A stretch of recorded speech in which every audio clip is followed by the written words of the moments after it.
মাঝে জাল একে একে বিস্তীর্ণ করে এরপরে সুন্দর করে সাজানো গোছানো একটা বাড়ি বানায়। বাড়িটা কি অসুন্দর না দেখতে সুন্দর বলতে পারেন? খুবই সুন্দর। এক পর্যায়ে সে বাড়ি যখন নির্মাণ শেষ এটার মাঝে আসে, এসে কয়েকটা ঝাঁকুনি দেয়, দিয়ে সে মনে মনে আত্মতৃপ্তি লাভ করে যে এমন শক্ত, পৃথিবীর কোনো শক্তি নাই এটারে কিছু করতে পারে। এই আত্মবিশ্বাস নিয়ে এবার সে একটা ঘুম দেয় রাতের বেলা, যে এখন যেই আসবে আটকা পড়বে, মানুষ আসুক, জিন আসুক, ফেরেশতা আসুক, পাখি আসুক, পশু আসুক, সব কি আটকা পড়বে।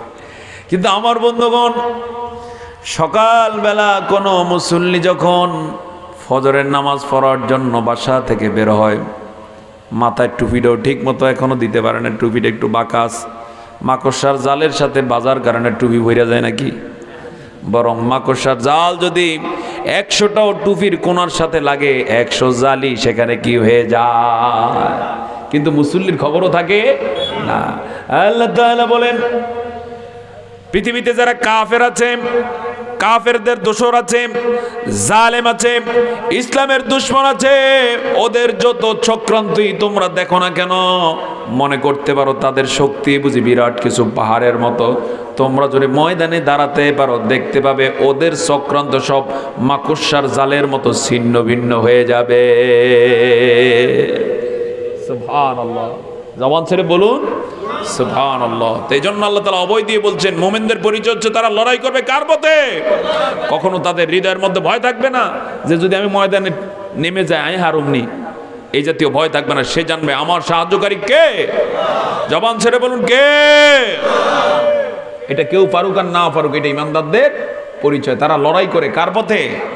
লড়াই থাকবে হয় কাফেরের পক্ষে অথবা ইমানদাররা আল্লাহর পক্ষে। আমরা কার পক্ষে? ইনশাআল্লাহ কার পক্ষে?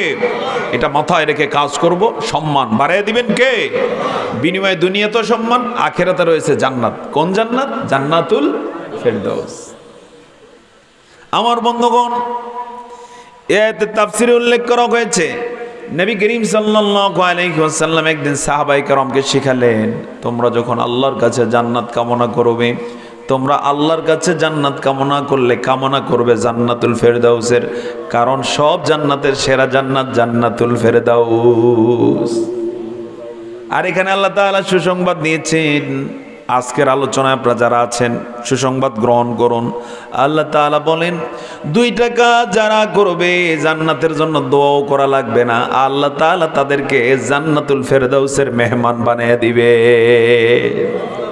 সেই 2 কাজ কি? 1 নম্বরে ইন্নাল্লাযীনা আমানু, যারা ঈমান আনবে। কি আনবে? জবান ছেড়ে বলুন কি আনবে? কার প্রতি আনবে? কার প্রতি আনবে? আল্লাহর প্রতি যারা ঈমান আনবে। ওয়া আমিলুস সলিহাত, 2 নম্বরে সৎ কাজগুলো করে যাবে।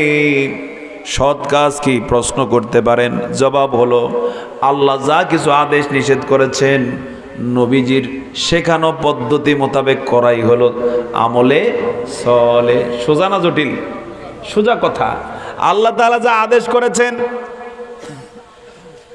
নবী সাল্লাল্লাহু আলাইহি ওয়াসাল্লাম সেটা কিভাবে বাস্তবায়ন করেছেন, আল্লাহ তাআলা যা নিষেধ করেছেন নবী কিভাবে সেটা মেনে চলেছেন, এটাই হলো আমলে সলে। এই আমলে সলে যারা করবে আল্লাহ তাআলা ঘোষণা দিয়েছেন তাদের আপ্যায়নের জন্য আমি রেখে দিয়েছি জান্নাতুল ফেরদাউস। সুবহানাল্লাহ। বলতে পারেন আপনারা যে হুজুর এই বিষয়ে আলোচনার কারণটা কি? আমি আজকে আসার সময় ওই যে অনলাইনে ঢুকলাম, হঠাৎ করে দেখলাম আমাদের নিউজ পোর্টালগুলো অনলাইনে, ইউটিউবে, ফেসবুকে ইন্ডিয়ার ওই যে বিয়ে একটা কি জানো, ওনার নাম কি জানো, আম্বানি, আম্বানি, আম্বানি, হিন্দু, তার ছেলের বিয়ে নিয়ে আমাদের দেশের মিডিয়াগুলোর ঘুম নাই। ঘুম কি হারাম হয়ে গেছে। যে একটা নিউজ দিতে পারলি মনে করে বিরাট কিছু, আর একটা শ্রেণী মনে করে বাবা যাইতে পারলাম না রে। আছে না না এরকম? আমি আপনি এটাতে পাত্তা দেই না, কিন্তু একটা শ্রেণী আছে না নাই? ওরা মনে করে এই জাতীয় বিয়েতে যদি একটু অন্তত একটা কার্ডও পাইতাম, যাইতে পারি আর না পারি, যদি পাইতাম জীবনের এর চেয়ে বড় কি আছে? আমার বন্ধুগণ, আল্লাহ তাআলা মাত্র 2টা কাজের কথা সুসংবাদ দিয়ে বললেন, ও আমার গোলামেরা, তোমরা যদি এমনটা হতে পারো তাহলে এই জাতীয় লোকদের শুধু দাওয়াত না, এর হাজার লক্ষ কোটি লোক একত্রিত করে যদি কিনে তোমার কর্মচারী বানাতে হয়, সেই কর্মচারী বানানোর চেয়েও বড় আয়োজন হলো জান্নাতুল ফেরদাউস। যদি তোমরা ঈমান আনতে পারো, আমল করতে পারো, সেই জান্নাতুল ফেরদাউস তোমাদেরকে লিখে দেব। সুবহানাল্লাহ। এই বিয়েতে আয়োজন করা হয়েছে 2500 আইটেম।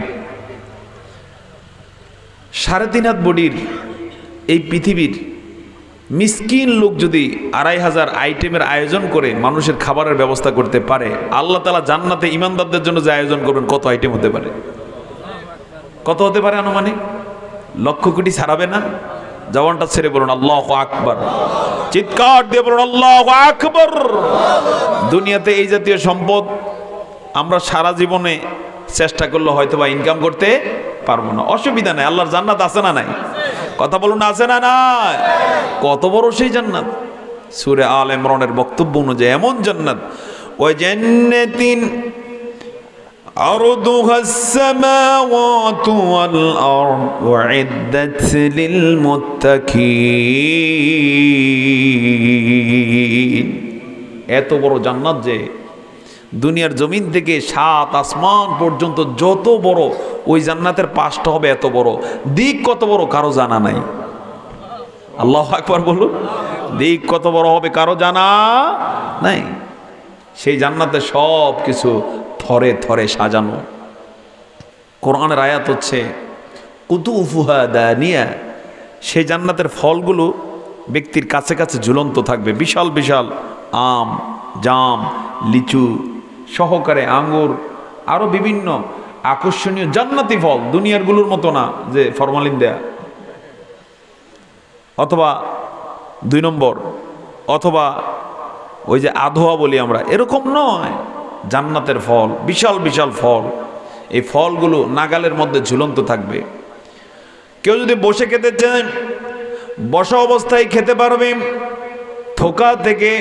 কেউ যদি শুয়ে খেতে চায়, শোয়া অবস্থায় থোকা থেকে খেতে পারবে। কেউ যদি হেঁটে হেঁটে খেতে চায়, তার মাথার সাথে সাথে সেগুলো ঝুলতে থাকবে। সেখানে নবীজি সাল্লাল্লাহু আলাইহি ওয়াসাল্লাম বলেছেন, জান্নাতের এক একটা খেজুর হবে মটকির চেয়েও বড়। কিসের চেয়ে? মটকির চেয়ে। যেটা দুধের চেয়েও সাদা হবে, মধুর চেয়েও মিষ্টি হবে, তুলার চেয়েও নরম হবে। দাঁড়িয়ে খেলে এক রকমের স্বাদ লাগবে, বসে খেলে আরেক রকমের স্বাদ, শুয়ে শুয়ে খেলে আরেক রকমের স্বাদ লাগবে, একা খেলে এক রকমের স্বাদ, বন্ধুদের সাথে খাবে আরেক রকমের স্বাদ, হুরদেরকে নিয়ে খাবে আরেক রকমের স্বাদ পাবে। সুবহানাল্লাহ বলুন।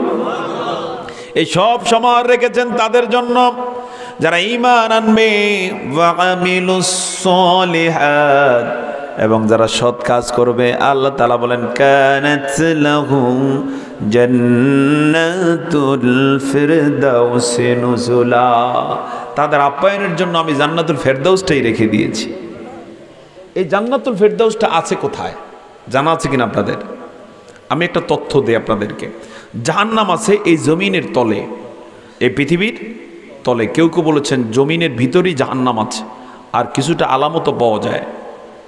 বিজ্ঞানীরা আকাশে বর্তমান হাজার হাজার কিলোমিটার উপরে চলে গেছে, কিন্তু জমিনের মধ্যে কয়েক কিলোমিটার যাওয়ার পরে আর যাই